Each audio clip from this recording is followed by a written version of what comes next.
আর পুলিশের কথা কি বলি, লোকে বলে গন্ডারের চামড়া মোটা, গন্ডারের চামড়া নাকি খুব মোটা। আমার কাকুদের জিভ আরও বেশি মোটা, চটি এত চাটে তারপরেও জিভ পাতলা হয় না। আমরা বলছি চটিটা কম চাটুন কাকু। এসএফআইয়ের সঙ্গে পাঙ্গা নিয়েন না, এসএফআইয়ের সঙ্গে পাঙ্গা নিলে এসএফআই চাঙ্গা হয়।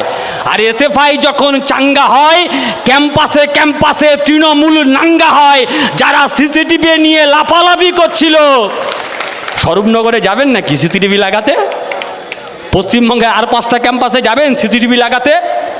শুধুমাত্র যাদবপুর নিয়ে লাফালাফি। এসো যাদবপুরে সিসিটিভি লাগানো আছে কিনা দেখে যাও। যাদবপুরে সিসিটিভি লাগানো আছে, তারপরেও যদি কোথাও সিসিটিভি লাগাতে হয় এসো ছাত্রদের সঙ্গে আলোচনাতে বসো। এটা আমাদের কথা নয়, মহামান্য কোর্ট তিনিও বলেছেন ছাত্রদের কথা না শুনে আমি কোনো রায় দেব না।